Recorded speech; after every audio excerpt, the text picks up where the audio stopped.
오늘의 주요 뉴스입니다. 국민의힘 인유환 혁신위원장이 첫 일정으로 광주 5.18 묘역을 찾고 대통령과 거침없이 얘기하겠다고 밝혔습니다. 더불어민주당 이재명 대표는 대통령과 정부가 이념 전쟁을 멈추고 국민 목소리에 귀를 기울여야 한다고 말했습니다. 8월 출생아 수가 같은 달 기준으로 15년 만에 전년 대비 가장 큰 폭으로 감소해 10,000명대를 기록했습니다. 8월 기준으로 출생아 수가 2만 명을 밑돈 건 1982년 통계 작성 이래 처음입니다. 경찰이 경기 고양시의 한 초등학교에서 여학생들을 추행한 혐의로 30대 담임교사를 긴급 체포해 조사하고 있습니다. 현재 8명이 피해를 본 것으로 파악됐는데 경기도 교육청이 피해자가 더 있는지 확인하려는 전수조사에 들어갔습니다. MBN이 이태원 참사 1주기를 앞두고 참사 현장 근처를 둘러봤습니다. 안전을 위협하는 불법 증축물과 시설물들이 여전히 눈에 띄었습니다.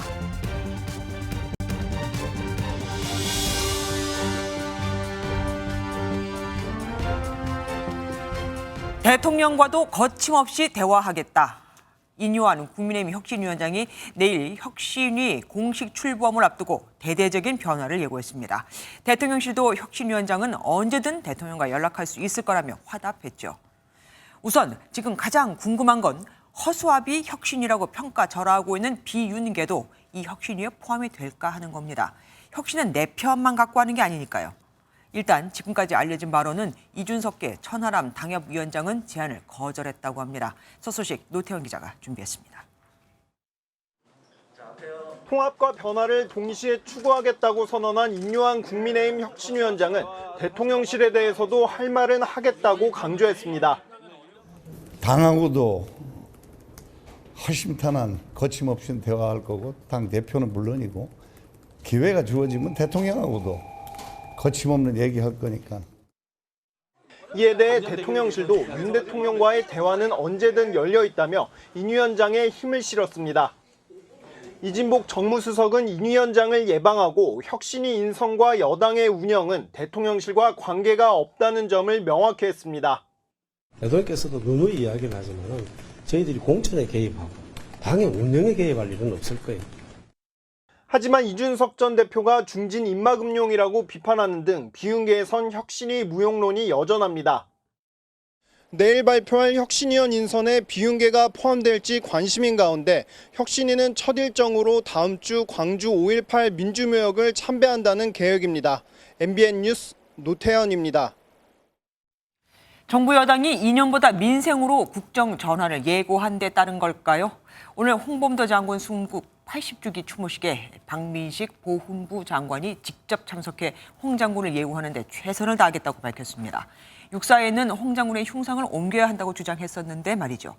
민주당은 육사에서 홍범도 장군 흉상을 철거하는 그 계획부터 백지화하라고 주장했습니다. 김태희 기자가 보도합니다. 홍범도 장군 순국 80주년 추모식에 흉상 이전을 반대하는 시민들이 피켓을 들고 있습니다. 육사 내 홍 장군 흉상 이전 문제로 역사 논쟁이 이어지고 있는 가운데 박민식 보훈부 장관이 추모식에 참석했습니다. 당초 보훈부에서는 차관이 가려다 박 장관이 직접 참석한 건데 강서구청장 선거 참패 이후 민생을 챙기겠다고 한 정부 여당의 반성에 따른 달라진 행보로 풀이됩니다. 추모사에서도 박 장관은 홍 장군의 공적과 위상은 의심의 여지가 없다는 점을 강조했습니다.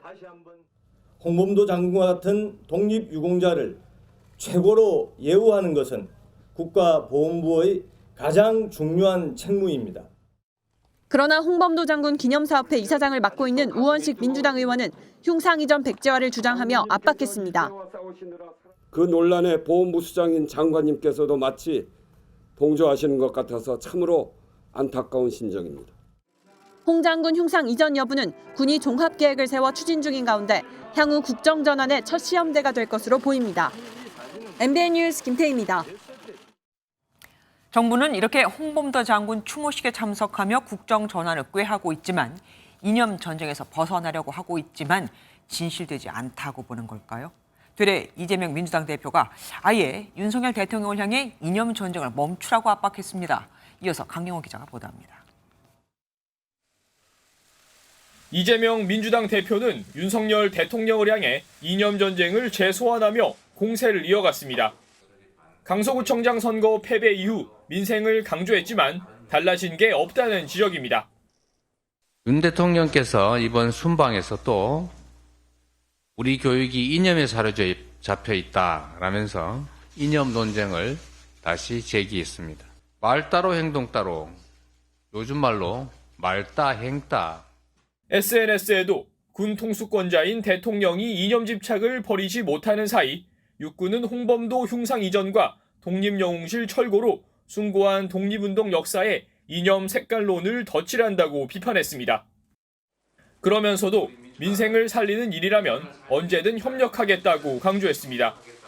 반일 정서를 자극해 윤석열 대통령 때리기를 하는 한편 민생 문제를 강조하며 차별화를 시도하려는 걸로 풀이됩니다.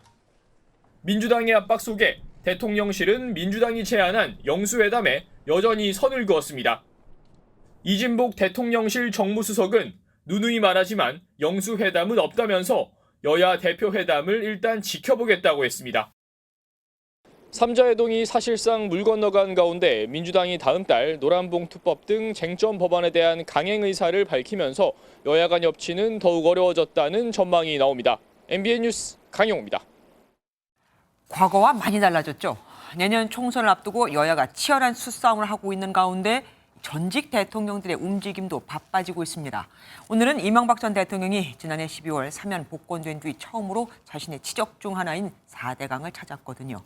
여러 정치 현안에 유독 말을 아꼈지만 총선을 앞둔 정치적인 행보라는 시각은 나올 수밖에 없습니다. 김순철 기자가 보도합니다. 4대강 16개 보 가운데 하나인 강천보 걷기 행사에 이명박 전 대통령이 모습을 드러냅니다. 보 해체 반대 활동을 해온 지역 주민들의 초청에 방문한 것으로 전해졌는데 지난 5월 청계천을 찾은 뒤 5개월 만에 공개 행보입니다. 4대강은 정치적으로 이용돼서는 안 된다고 말한 이 전 대통령은 내년 4월 총선에서 모종의 역할을 할 것이라는 관측엔 선을 그었습니다. 그래서 내년 총선 얼마 안 남았는데 혹시 조언이나 당부해 주실 게 있으실까요? 전혀 없어. 나는 내가 하려고 하는 거 없고 나는 내 삶을 잘 살아갈 거예요. 서울 강서구청장 보궐선거 참패 이후 혁신위원회를 가동하려는 국민의힘에 대해서도 말을 아꼈습니다. 당이 어떻게 나아갈지 원로로서 한마디 해주신다면. 답변에 실수하기만 바라고 자꾸 물어보나 이 사람들아. 젊은 사람들 건강해져. 하지만 정치권 일각에서는 내년 총선을 앞둔 상황에서 친이계 의원들을 우회 지원하려는 행보라는 분석도 나옵니다. 국민의힘의 한 의원은 MBN과의 통화에서 전 대통령으로서 당내 영향력은 크지 않더라도 지지층 결집에 도움은 될 것이라고 말했습니다. MBN 뉴스 김순철입니다.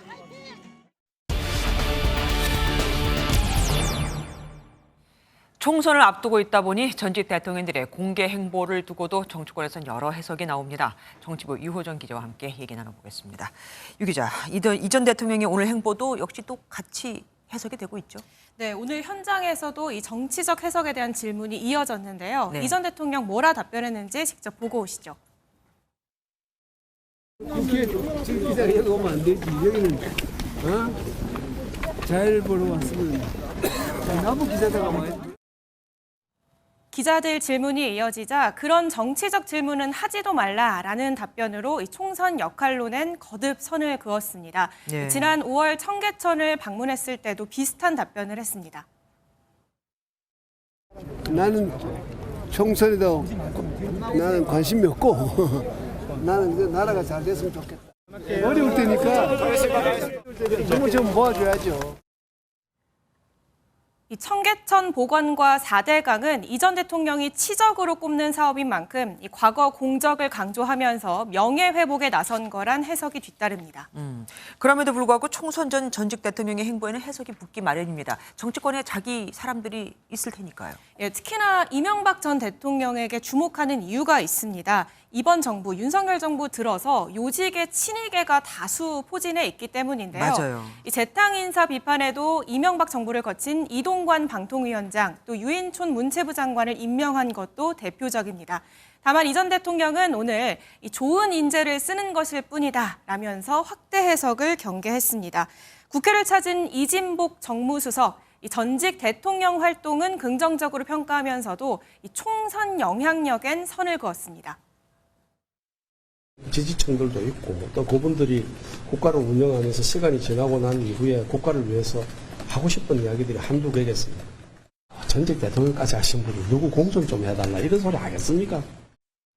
그러면은 박근혜 전 대통령의 영향은 어떻다고 봐야 될까요? 예, 최근 박근혜 전 대통령 역할론이 부상한 이유가 있는데요. 이 강서구청장 보궐선거 완패 여파로 이 보수 텃밭인 대구 경북 민심마저 심상치 않기 때문입니다. 네. 지난 20일 공개된 갤럽 조사를 보면요. 윤석열 대통령의 국정 지지율 TK에서마저 50% 선이 무너지면서 부정평가가 앞선 것으로 확인이 됐습니다. 네. 박 전 대통령 내일 이 박정희 전 대통령 추도식에 참석을 하는데요. 이 자리에 김기현 대표와 또 이뇨한 혁신위원장을 포함한 여권 인사들을 만날 예정이라 박 전 대통령 메시지에 관심이 쏠리고 있습니다.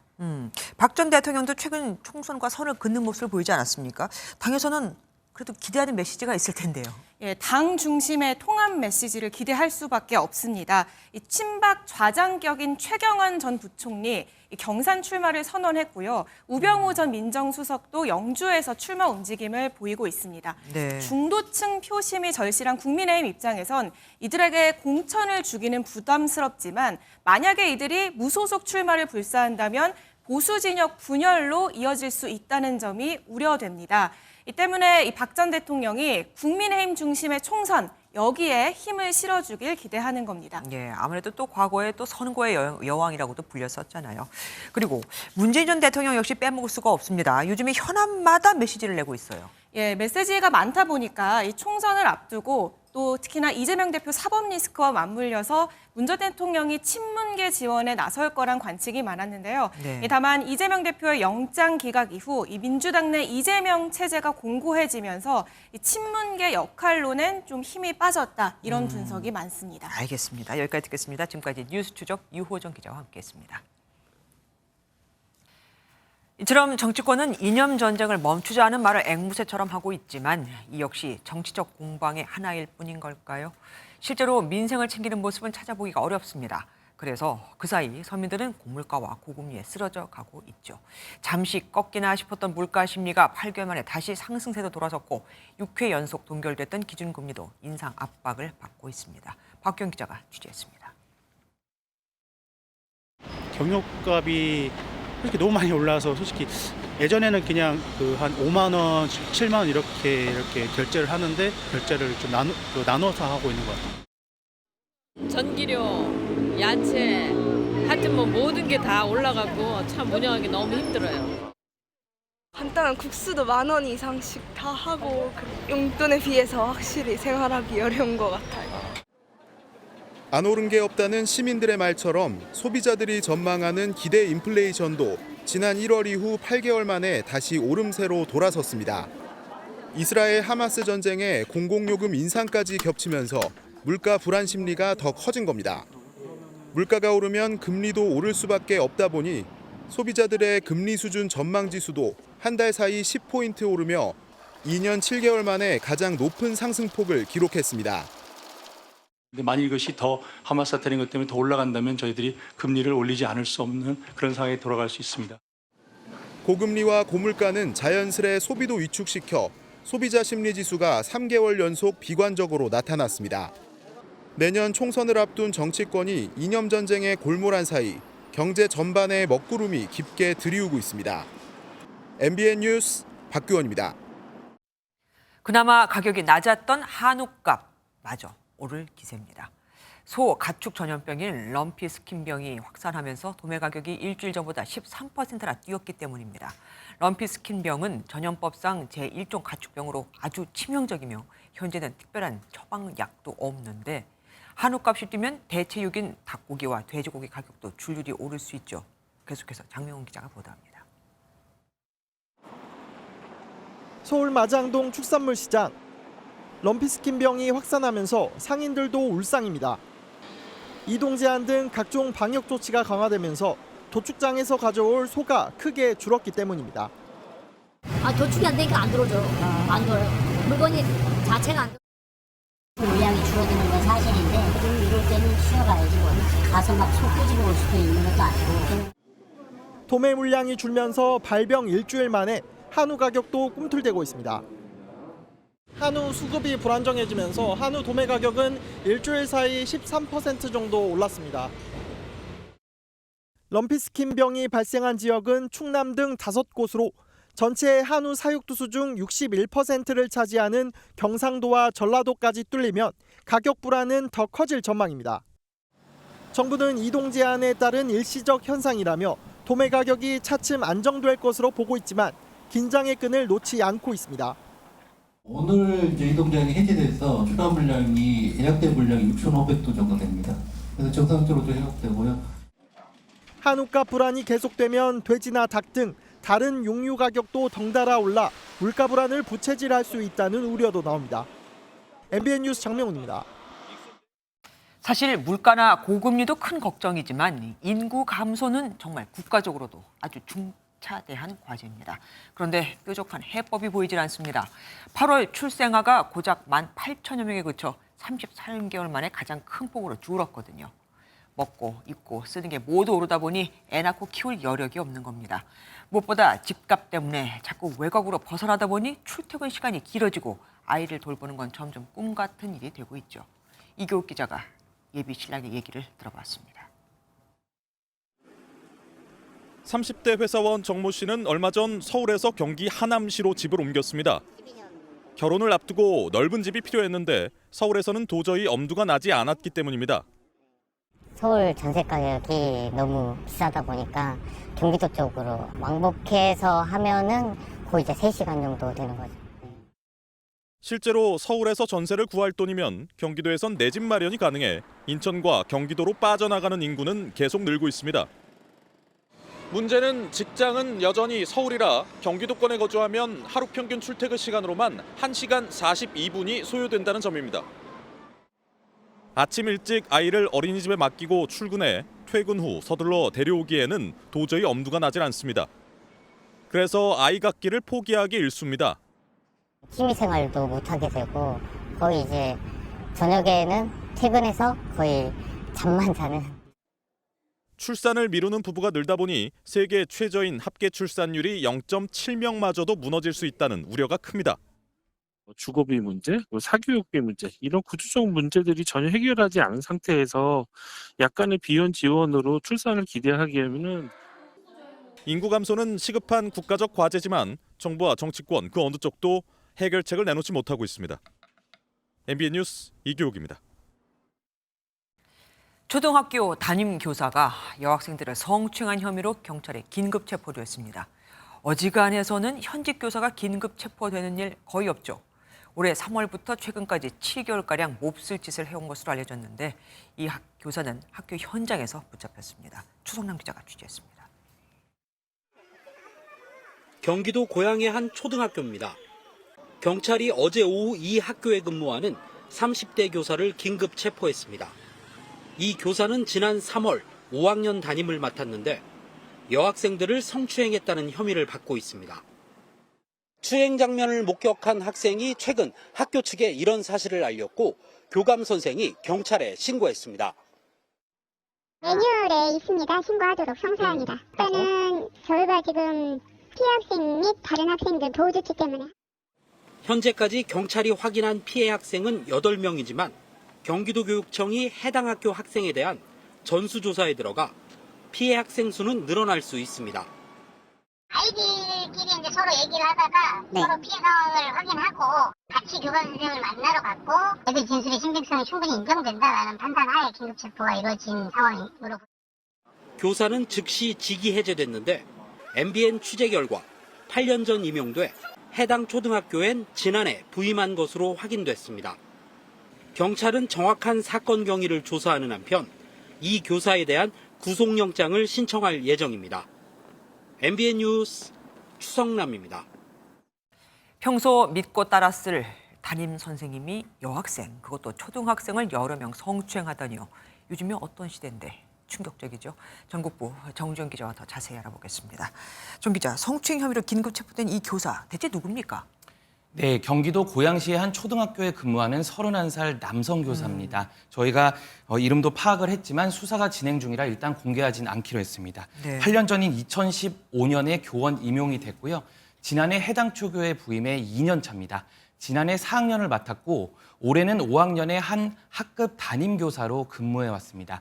해당 교사는 교내에서 7개월 넘게 여학생들의 특정 신체 부위를 만진 혐의를 받습니다. 7개월 넘게요. 그럼 이번이 처음이 아니겠네요. 네, 지난해부터 이상한 소문이 퍼졌다는 이야기가 들리는데요. 이미 지난해부터. 당시에도 의심은 들었지만 이번처럼 사건이 크게 불거지진 않았다고 합니다. 네. 피해 초등학생은 8명입니다. 해당 학교에 대한 전수조사가 시작돼서 피해 학생은 더 늘어날 수도 있습니다. 근데 그게 다가 아니라면서요. 남학생들이 성추행을 당했다는 말도 나온다면서요. 네, 그 성추행 피해를 봤다고 주장하는 남학생들도 있는 걸로 전해졌습니다. 네. 하지만 확인된 건 아닙니다. 이 부분은 경찰이 수사를 통해서 밝혀낼 대목입니다. 그런데 이 해당 초등학교는 성추행 관련 소문을 전혀 몰랐다고 하나요? 전혀 몰랐던 건 아닌 것 같습니다. 앞서 말씀드렸듯이 이미 지난해 소문이 돌았지만 학교 측은 곧바로 대처하지 않았던 걸로 전해졌는데요. 당시 이렇다 할 조치가 없었으니까 올해 5학년 담임을 맡은 거겠죠. 그렇겠네요. 경기도 교육청 혹시 입장 나온 거 있습니까? 네, 입장이 특별하게 나온 건 없고 경기도 교육청이 해당 교사를 즉시 직위 해제를 했습니다. 네. 해당 교사를 둘러싼 궁금증이 정말 많은데요. 하지만 개인 신상 정보라며 경기도 교육청은 함구하고 있습니다. 초에 몇 년부터 일하신 거예요? 제가 그 신상을 이렇게 다 말씀드릴 수 없는 그러니까 근데 그게 언제부터 일했다는 게 신상은 아니지 않나요? 신상이죠. 네, 교육청은 해당 교사가 과거 근무했던 학교에선 문제가 없었는지도 들여다볼 계획입니다. 예, 긴급 체포가 됐으니 오늘 학교가 무척 소란스러웠겠습니다. 기자들이 찾아갔을 때 또 굉장히 힘들었다는 얘기도 들었어요. 네, 매우 소란스러웠습니다. 오늘 많은 언론사 취재진이 사건이 벌어진 초등학교를 찾아갔는데요. 일부 학부모들은 카메라를 손으로 막고 비속어를 쏟아내는 등 날카로운 반응을 보였습니다. 경기 북부경찰청은 성폭력처벌법 위반 혐의를 어느 정도 파악해서 해당 교사를 유치장에 입감했고 곧 구속영장을 신청할 방침인데요. 앞으로 법원의 영장실질심사 출석 과정에서 해당 교사가 언론 앞에 이렇게 모습을 드러낼 것으로 그렇게 보입니다. 이 어린아이들을 짓밟는 사건이 초등학교에서 일어났다는 것 자체가 참 충격적입니다. 정정 기자, 계속해서 사건 지켜봐 주십시오. 고맙습니다. 요즘 초등학생들 순환시대인가 봅니다. 이번엔 초등학생을 유인해 자신의 신체 일부를 꺼내 보여주는 등 성범죄를 저지른 30대가 붙잡혔습니다. 그런데 법원이 구속영장을 기각했습니다. 물론 구속영장은 기각될 수 있죠. 하지만 이 사람은 이미 동종 범행을 저지른 적도 있기에 학부모들이 떨고 있습니다. 김태형 기자가 단독 취재했습니다. 지난 7월 12일 오후 3시 20분쯤 이 학교에서 하교한 초등학생들은 30대 남성에게 수상한 제안을 듣습니다. 학생 일부는 도망갔지만 실제로 남성을 따라간 학생도 있었습니다. 남성은 이렇게 인적이 드문 골목길로 학생들을 유인해 자신의 신체 일부를 보여준 혐의로 경찰에 입건됐습니다. 3개월간 수사 끝에 경찰은 이 남성을 특정해 미성년자 유인 미수와 아동복지법 위반 혐의로 구속영장을 신청했습니다. 경찰 조사 결과 남성이 지난 7월 경기도 고양에서 비슷한 범행을 저지른 사실도 드러났습니다. 하지만 지난 19일 법원은 주거가 일정하고 도망과 증거인멸 우려가 없다며 구속영장을 기각했습니다. 문제는 아직 불구속 상태여서 이 남성이 또다시 범행을 저지를 가능성도 배제할 수 없다는 점입니다. 주변에 엄마의 그런 얘기 못 들어가지고 당연히 불안하죠. 당연히 그러면은 불안하고. 법조계에선 아동을 상대로 한 성범죄에 동종 범행까지 확인됐는데 영장 기각은 쉽게 납득하기 어렵다는 비판이 나오고 있습니다. 이런 사안에서는 이제 구속이 안 됐다더라 하는 어떤 선례가 이제 남겨지고 좀 잘못된 시그널을 줄 수도 있고. 사건을 수사 중인 서울 서부경찰서는 오늘 남성을 검찰에 불구속 송치하고 사건 내용을 지역 아동 범죄 예방 활동에 반영하겠다고 밝혔습니다. MBN 뉴스 김태형입니다.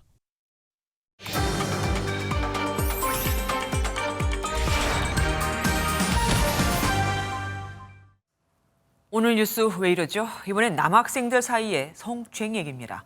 고등학교 기숙사에서 학생이 친구를 성추행한 건데 학폭위가 열리면서 이런 의혹이 상당 부분 확인됐지만 두 학생은 아직도 같은 학교에서 생활을 하고 있습니다.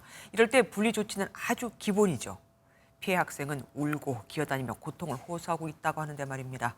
어찌된 일인지 제보엠에서 이지호 기자가 취재했습니다. 가해자 학생의 성기가 제 몸에 닿도록 하는 행위를 지속적으로 많이 했습니다. 성추행 피해를 주장하는 한 남자 고교생이 학폭위에서 진술한 내용입니다. 같은 학년 남학생이 교내와 기숙사 등에서 수차례 신체 특정 부위를 만지는 등 추행해 담임 교사에게 도움을 요청했습니다.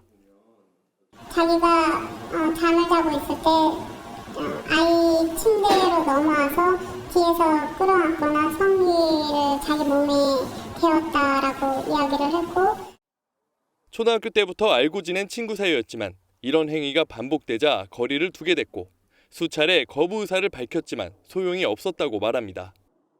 싫으니까 하지 말라라고 여러 번 내치기도 했는데 그거를 받아들이지 않고 본인은 장난이다라고 이렇게 이야기를.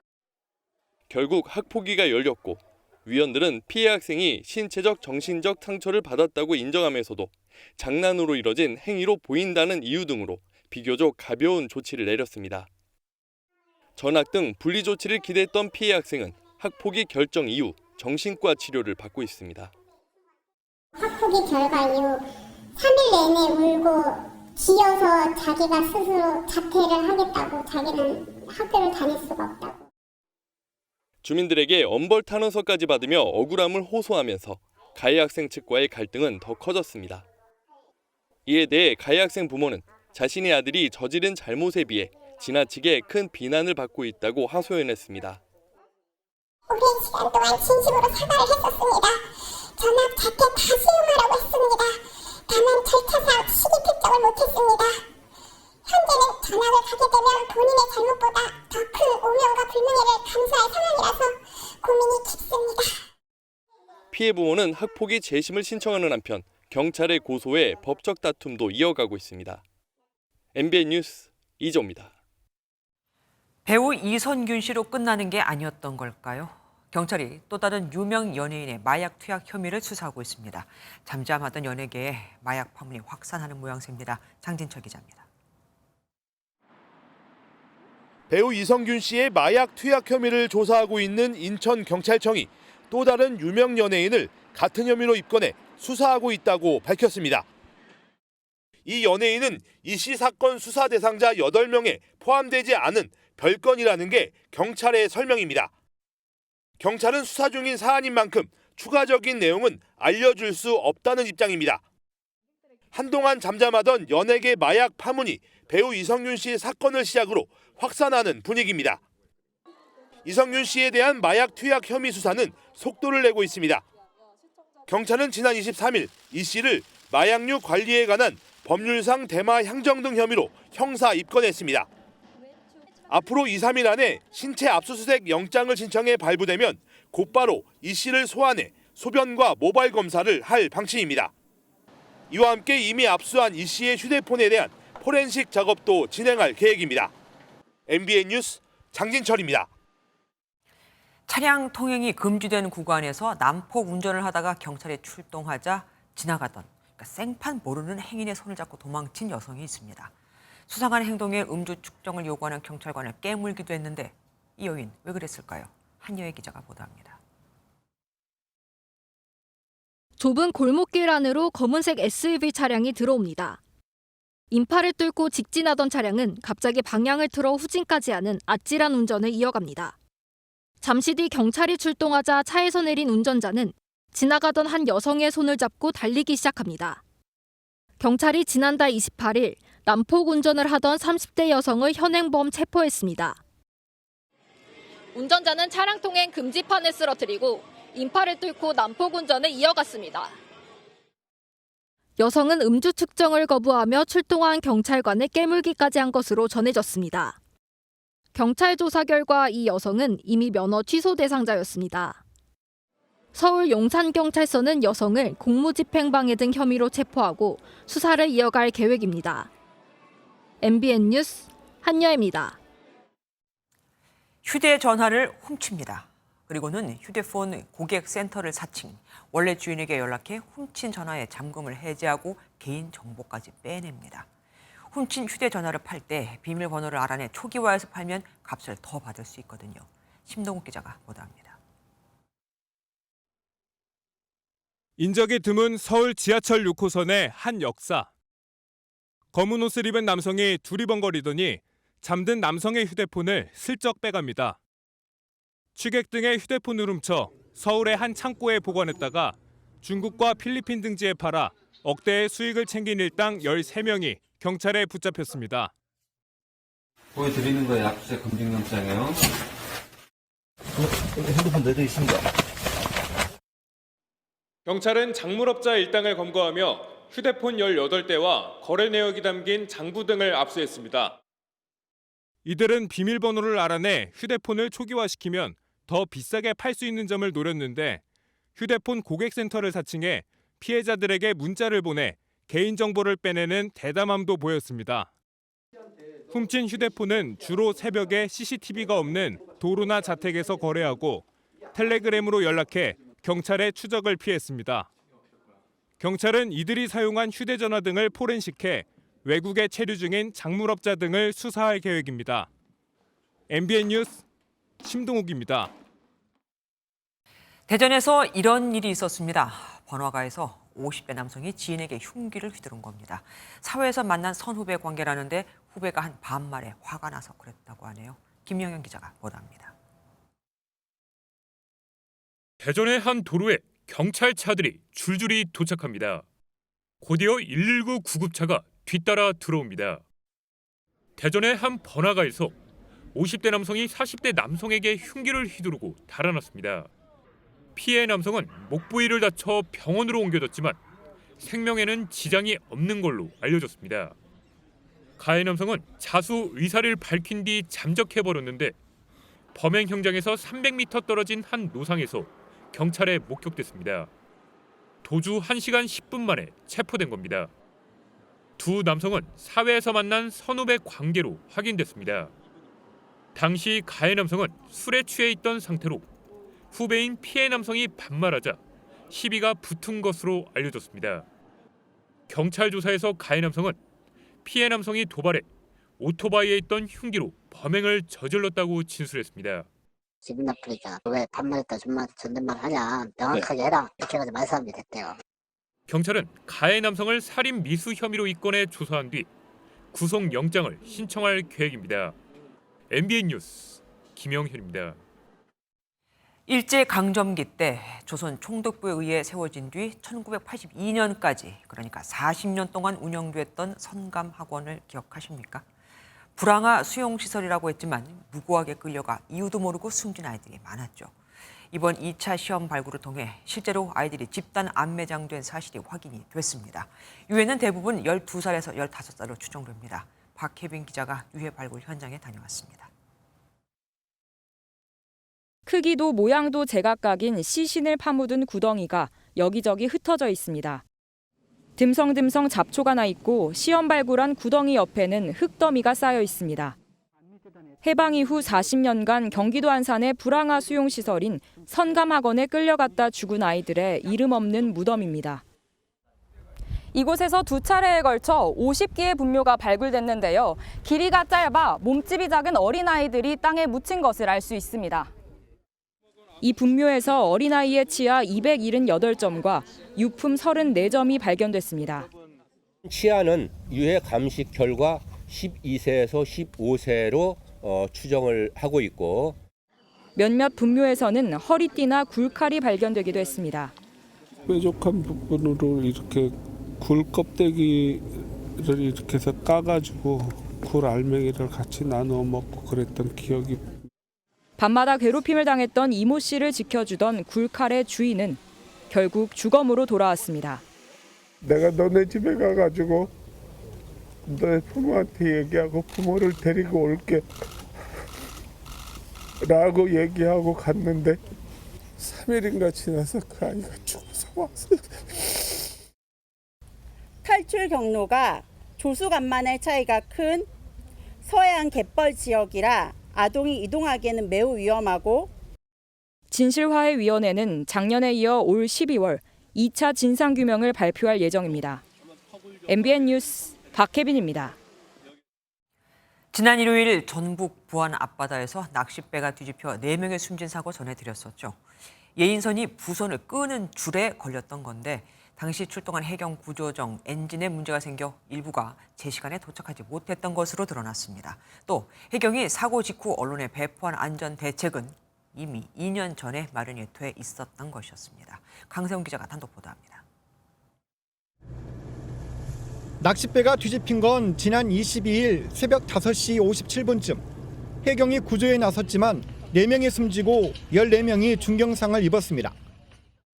다른 배, 그러니까 부선을 끌고 가던 에인선 줄에 7.9톤급 낚싯배가 걸려 전복된 것으로 확인됐습니다. 에인선이 등불도 잘 안 보일 때가 있고 뒤에 끌고 가는 부선은 안 떠요. 그러니까 이게 에인선인가 아닌가를. 해경은 사고 직후 안전대책을 발표했습니다. 사고 해역 주변에 연안 구조정을 배치하는 등 특별 관리하겠다는 겁니다. 하지만 관련 대책은 2년 전에 이미 마련돼 있었습니다. 낚싯배가 뒤집힌 전북 부안군 왕등도 인근 해상은 에인선 사고가 빈번해 해경의 관리 대상이었습니다.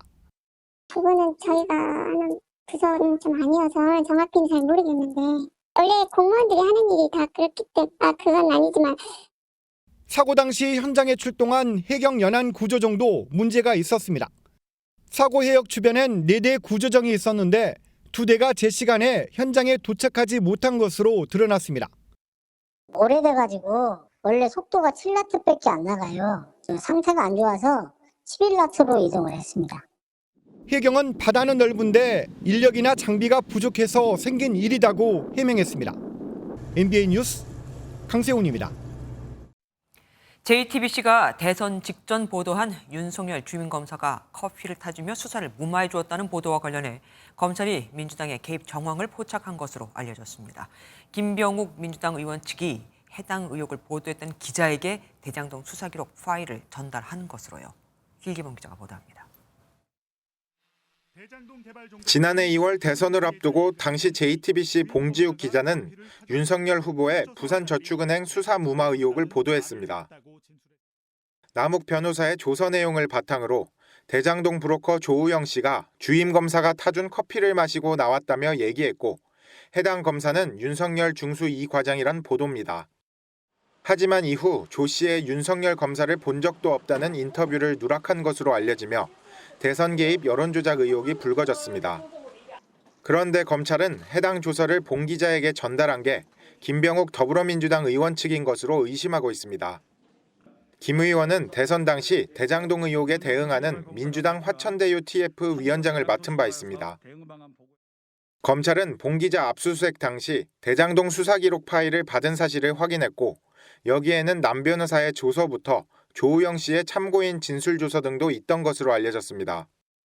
검찰은 또 김 의원 측이 조 씨의 사촌인 이모 씨의 연락처도 넘긴 걸로 보고 있습니다.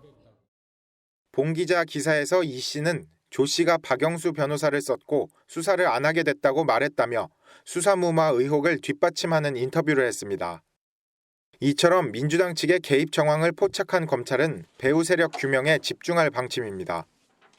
한편 봉 기자 측은 조 씨의 또 다른 측근인 강모 씨도 조 씨가 검사와 커피를 마셨다는 얘기를 들었다고 말했다며 전문을 공개하고 허위 인터뷰가 아니라고 반박했습니다. MBN 뉴스 길기범입니다.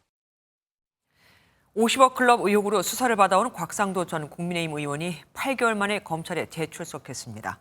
검찰은 아버지가 받을 돈을 아들이 대신 받았으니 유죄라고 보고 있죠. 곽 의원은 아들을 한두 번 지원했다고 경제 공동체라 할 수 없다. 또 검찰이 2년째 새로운 증거를 찾지 못하고 있다며 혐의를 거듭 부인했습니다. 심가현 기자입니다. 화천대유에서 아들의 퇴직금 명목으로 50억 원의 뇌물을 받은 혐의로 재판에 넘겨진 곽상도 전 국민의힘 의원. 지난 2월 1심 무죄 선고 이후 8개월 만에 검찰에 다시 소환됐습니다.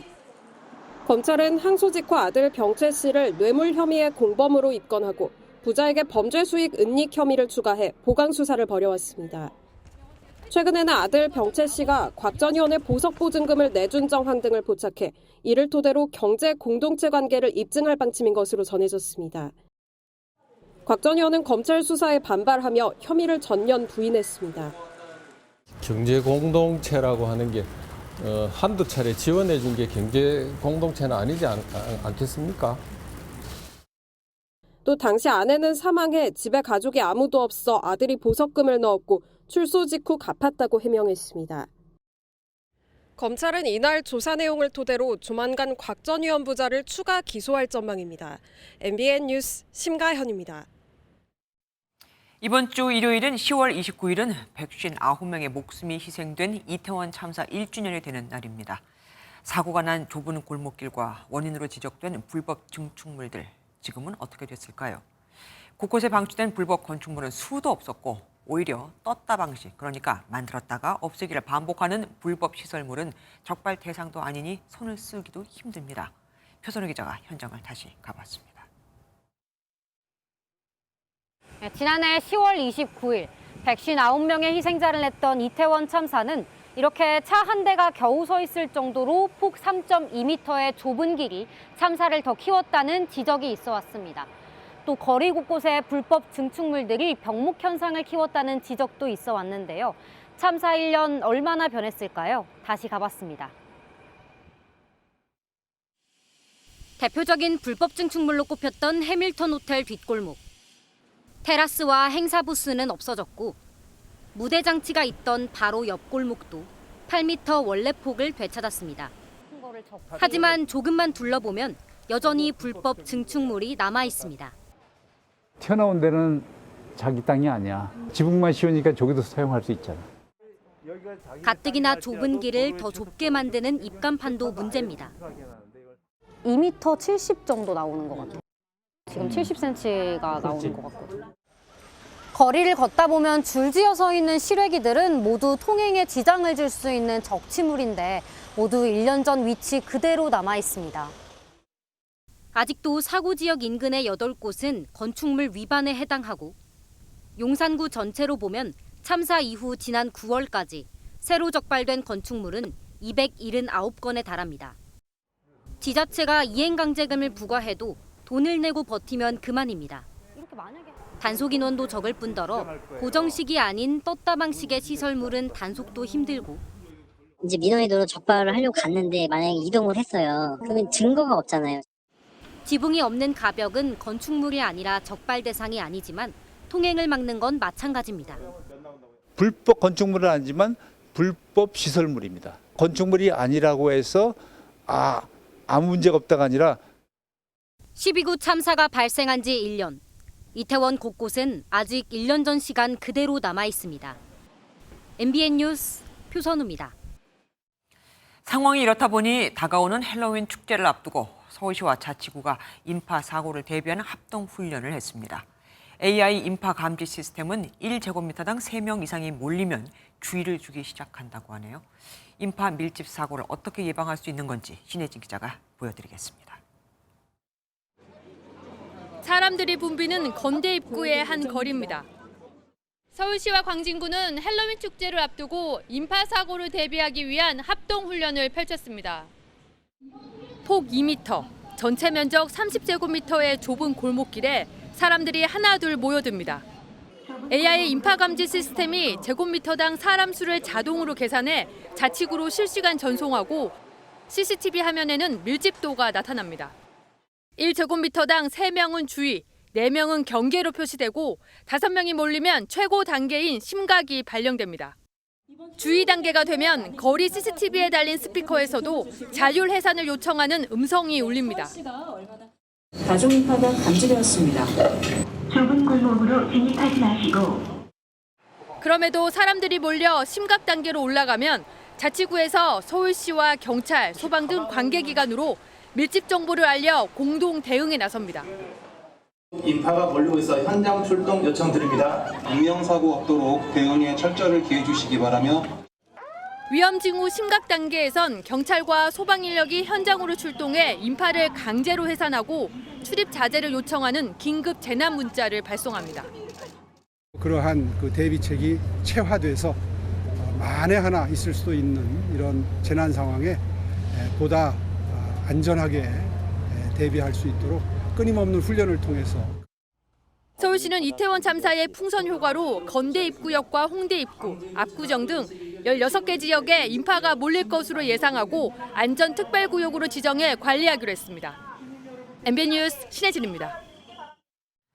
소독제가 없어 식초로 소독을 하고 병상 대신 맨바닥에서 그것도 마취 없이 수술을 하고 연료 부족으로 가자지군의 상황이 심각해지자 유엔 기구마저 당장 연료가 공급되지 않으면 활동을 중단할 수밖에 없다고 밝혔습니다.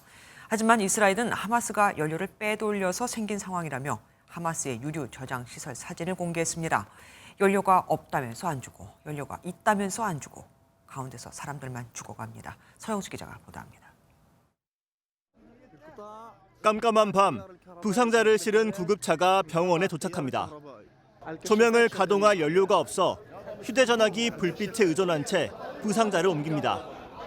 밀려드는 환자의 의료용품도 동났고 소독약 대신 식초로 상처를 소독해야 하는 지경입니다. 환자를 눕힐 침상도 부족해 맨바닥에서 마취도 없이 응급수술이 이뤄집니다.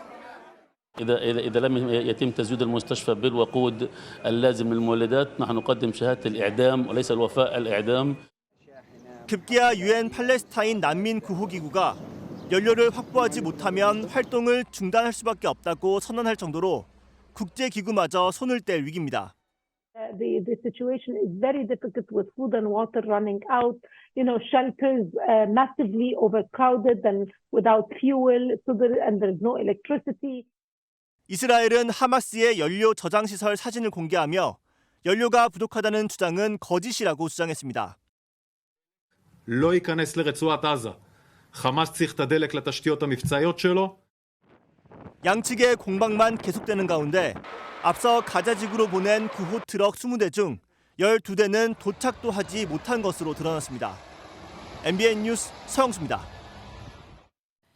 최근 하마스가 인질 4명을 잇따라 석방했지만 아직 잡혀있는 민간인은 220명 정도 됩니다.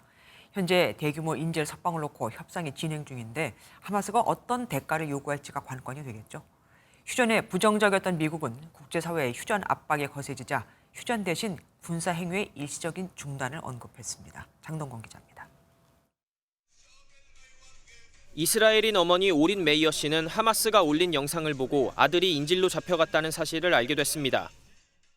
I saw his face. He covered himself, but he was looking frightened. And it was very hard for me to see him like this. Because it's not my son. My son is a happy guy. 이처럼 수많은 가족이 애태우는 상황에서 카타르와 이집트를 주축으로 인질 석방 협상이 진행되는 가운데 카타르 총리는 가자에서의 평화로운 해결책을 찾는 유일한 방법이 대화를 이어가는 것이라고 강조했습니다. 하마스는 인질 석방 대가로 이스라엘 교도소에 수감된 팔레스타인 보안 사범의 석방이나 연료를 포함한 추가 지원을 요구할 가능성이 거론됩니다. 이스라엘도 대규모 인질 석방에 관한 대화를 위해 지상전을 며칠 늦출 수 있다는 의사를 나타낸 것으로 전해졌습니다. 미국은 인질 협상과 가자지구에 대한 추가 인도적 지원을 위해 군사작전을 일시 중지하는 방안을 제시했습니다. We want to see all measure of protection for civilians and pauses in operation is a tool and a tactic that can do that for temporary periods of time. That is not the same as saying a ceasefire. 이번 사태를 놓고 하마스뿐 아니라 이스라엘에도 책임이 있다며 즉각적인 휴전을 촉구한 구테르스 유엔 사무총장의 발언에도 여전히 휴전에는 회의적인 입장을 고수한 겁니다. MBN 뉴스 장동건입니다. 윤석열 대통령의 중동 일정 중 빈살만 사우디 왕세자가 운전대를 잡고 윤 대통령이 조수석에 앉은 사진이 눈길을 끌었었죠. 오히려 상석인 뒷좌석에는 통역이 탔었고요. 주요 협력 파트너가 된 우리나라를 왕세자가 파격 예우한 건데 빈살만 왕세자 다음엔 현대차 전기차를 이렇게 타자고 했다고 합니다. 카타르에서도 윤 대통령의 경제 외교는 계속됐습니다. 황정 기자입니다. 조수석에 앉은 윤석열 대통령과 운전석에 빈살만 사우디 왕세자가 웃으며 대화를 나눕니다. 빈살만 왕세자가 사우디 마지막 일정을 앞둔 윤 대통령을 자신이 직접 운전하는 차량에 태우고 포럼장으로 데리고 간 건데 상당히 파격적인 예우라고 대통령실은 밝혔습니다.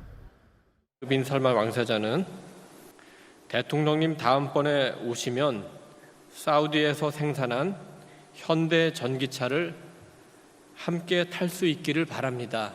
이렇게 얘기를 했습니다. 왕세자의 환송 속에 카타르로 이동한 윤 대통령은 취임 이후 첫 한 카타르 정상회담을 했습니다. 카타르는 우리가 전체 액화천연가스 LNG 수입액의 21%를 의존하고 있는 국가로 윤 대통령은 에너지 물가 관리를 위해 안정적으로 LNG를 공급받는 방안을 논의했습니다. 또한 HD 현대중공업과 카타르 에너지가 약 5조 원 규모의 LNG 운반선 17척에 대한 건조 계약을 체결하는 경제적 성과도 거뒀습니다. 우리 해운 업체들이 참여 중인 LNG 운반선 40척의 운영 계약 입찰에도 카타르 국왕의 관심과 지원을 요청할 예정입니다. 카타르 일정을 마치는 윤 대통령은 내일 오전 귀국합니다. 당분간 민생 경제 등 상적한 현안을 해결하는 데 집중할 예정입니다. 도하에서 MBN 뉴스 황지연입니다. 우리나라에서 두 번째로 높은 부산 해운대 LCT에서 전국 소방관 계단 오르기 대회가 열렸습니다. 방화복에 산소통까지 20kg이 넘는 장비를 착용하고 무려 100층까지 올라갔다는데 열기로 가득 찬 그 현장을 박상호 기자가 취재했습니다. 출발 신호와 함께 소방관들이 건물 안으로 들어갑니다. 마치 화재 현장에 출동하듯 방화복에 산소통과 안전모까지 갖췄습니다. 목표 지점은 지상 100층. 단숨에 2,372개 계단을 올라야 합니다.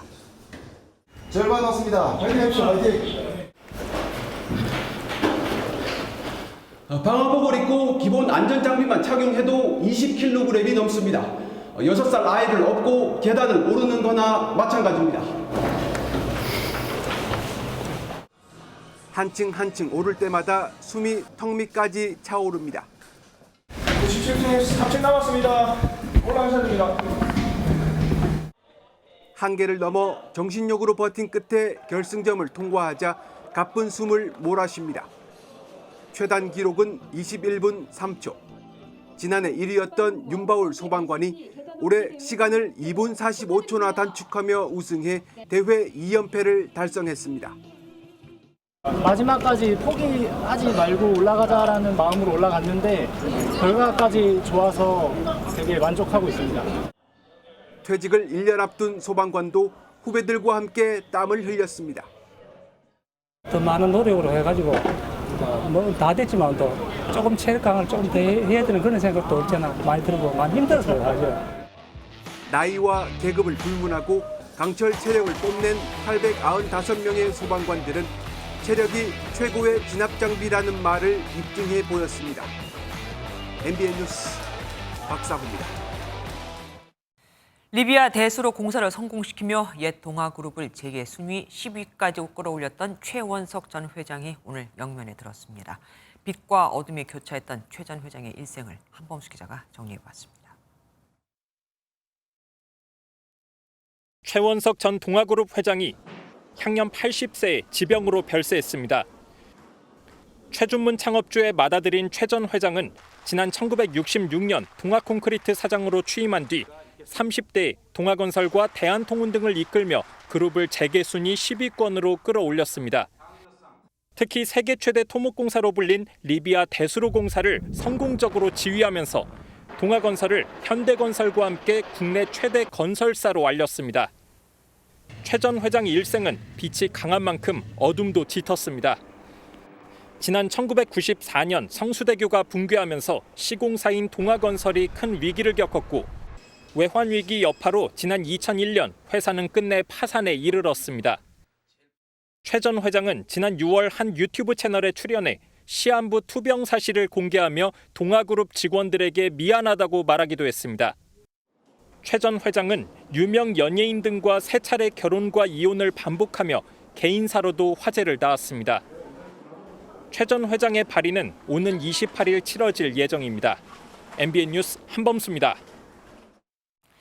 경기도 버스 노조와 사측이 임금 협상과 버스 주능 공영제 추진을 놓고 막바지 협상을 벌이고 있습니다. 노조 측은 협상에 걸려되면 내일 새벽 4시부터 총파업에 돌입할 예정으로 경기도 전체 버스의 89%인 9,500여 대가 멈춰 내일 아침 출근길 대란은 불가피할 것으로 보입니다.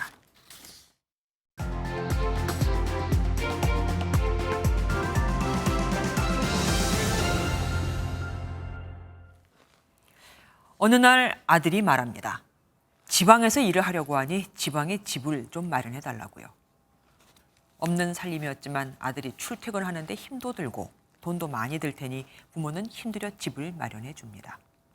그런데 이상합니다. 아들은 계속 서울에서 지방으로 출퇴근을 합니다. 서울에 더 문화생활하기 좋고 아이 키우기도 좋으며 거래처 사람도 많다면서요. 그럼 불어 지방에 구한 집이며 살림살이는 뭐가 될까요? 국민 여러분, 균형발전 3대 특별법이 공포됐습니다. 이제부터 지방과 수도권이 함께 발전하는 균형발전 시대로 갑니다. 노무현 정부가 수도권 밀집 해소를 위해 2004년 씨앗을 뿌린 국가균형발전특별법으로 153개의 공공기관이 전국 10개 혁신도시로 옮겨갔습니다. 그런데 이상합니다. 과학기술정보통신부 소관 공공기관들이 본사를 지방으로 이전했음에도 사업평가는 여전히 서울에서 진행하고 있거든요. 출장비로 수억 원씩 쓰면서 말이죠. 2020년부터 올해 7월까지 정보통신산업진흥원은 사업평가 1,618건 중 88.3%를, 한국지능정보사회진흥원은 67.3%를, 한국과학기술기획평가원은 91.25%를 서울에서 했습니다. 심지어 한국방송통신전파진흥원과 한국인터넷진흥원은 이전한 전남 나주에서 단 한 번도 사업평가를 진행하지 않았습니다. 이를 위한 출장비로 인터넷진흥원은 5억 1,346만 원을, 정보통신산업진흥원은 약 2억 8천만 원을, 지능정보사회진흥원은 약 2억 2천만 원을 지출하면서요. 수시로 드나들려면 서울에도 자리가 필요하겠죠. 인터넷진흥원은 서울 송파구 건물에 총 7개 층을 사무실로 쓰며 연간 임대료만 8억 5천여만 원을, 과학기술기획평가원은 서울 중구에 2개 층을 쓰며 1년에 임대료와 관리비 등으로 약 4억 원을 지출하고 있습니다. 이렇게 두 집 살림할 거면 왜 지방 이전을 한 걸까요? 이들은 평가위원이나 전문가를 지방으로 부르면 갑질하는 것처럼 보일까 봐, 또 시간과 비용이 더 많이 들 수 있어서 그렇다고 항변합니다. 그럼 지역 특성을 고려한 평가 시스템을 만들어야죠. 그걸 예상 못하고 이전했을까요? 지구 반대편 나라와도 화상회의 등으로 교류하는 시대 아닙니까? 몸 가는데 마음 간다는 건데 이들은 마음 가는데 몸이 가고 있는 듯하죠. 오늘은 이분들께 노래 한 곡 들려드리면서 이만 마칠까 합니다. 아름다운 서울에서 살렵니다. 김주아의 그런데 오늘은 아직도 몸 따로 마음 따로 였습니다. 스포츠 뉴스입니다. 한국 프로야구 스타 이정후는 이번 시즌을 마무리하고 메이저리그에 도전하는데요. 이정후가 미국에서 가장 상대하고 싶은 투수는 누굴까요? 오타니도 컷쇼도 아닌 바로 코리안 몬스터 류현진이었습니다. 김한준 기자입니다. 부상으로 80일간 경기에 나서지 못했던 이정후가 대타로 들어서자 관중들이 열광합니다. 올 시즌 후 메이저리그에 도전하는 이정후가 팬들을 위해 마지막으로 들어선 타석이었습니다. 2017년 신인왕을 시작으로 타격왕, 골든글러브, MVP 등 대부분의 타이틀을 가져본 이정후지만 가장 애착이 가는 건 의외의 기록이었습니다. 제가 이제 운이 좋게도 신인 20살 때 전경기 출장을 했었거든요. 한 번도 없었던 일인데 아마 앞으로도 없지 않을까요?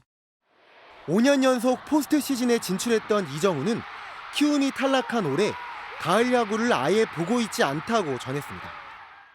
안 봅니다. 결과는 아는데 보지는 않고 사실 그게 가장 큰 것 같습니다. 메이저리그에서 맞붙고 싶은 투수는 외국인 에이스가 아닌 한국의 에이스 류현진이었습니다. 제가 프로에 들어왔을 때 선배님 미국 계셨고 선배님 볼을 치려면 제가 가는 수밖에 없더라고요. 네, 한국 최고의 투수 볼을 한번 경험해보고 싶습니다. 이제 이정후는 7년 전 프로야구 데뷔 직전의 초심처럼 잘할 수 있다는 각오로 세계 최고의 무대에 도전합니다. 7년 전 이맘때로 돌아가서 7년 후 이맘때 뭐 할 거냐 물어봤을 때 제가 이러고 있을 거라고 상상을 안 해봤거든요. 잘할 수 있다라고 얘기하고 싶습니다. MBN 뉴스 김한중입니다. 내일도 짙은 안개를 조심하셔야겠습니다. 내일 오전까지 동해안과 남해안을 제외한 전국 대부분 지역에 짙은 안개가 끼면서 가시거리가 200m 아래로 바짝 좁혀지겠습니다. 교통안전에 각별히 주의하시기 바랍니다. 오후부터는 서쪽 지역을 중심으로 비가 내리겠습니다. 수도권을 비롯한 중부지방의 비는 저녁이면 대부분 그치겠는데요. 호남 지역으로는 늦은 밤까지 이어지는 곳이 있겠습니다. 예상되는 비양은 경기 동부 지역에 5에서 40mm, 그 밖에 중부지방으로는 적게는 5에서 많게는 30mm가 예상되고요. 비가 내리면서 천둥 번개가 치고 우박이 떨어지는 곳도 있겠습니다. 내일 중부지방은 대체로 흐리겠고요. 그 밖의 지역은 가끔 구름이 많겠습니다. 내일 아침 기온이 크게 오르겠습니다. 중부지방은 서울이 15도, 춘천은 11도 예상되고요. 남부지방도 광주가 13도, 부산 15도로 출발하겠고 낮 기온은 20도를 웃돌아 오늘과 비슷하겠습니다. 다가오는 주말에는 전국 하늘 맑게 드러나겠고요. 큰 추위도 없을 전망입니다. 내셨습니다. 안녕하세요. 김주하입니다. 공정하고 신속한 MBN 뉴스, 유튜브를 통해서도 만나보실 수 있습니다. 특히 더 많은 뉴스와 라이브를 보고 싶으시다면 오른쪽을 눌러서 구독하시면 됩니다. 어렵지 않죠? 빠르고 정확한 뉴스로 계속 찾아뵙겠습니다. MBN 뉴스를 시청해 주신 여러분 고맙습니다.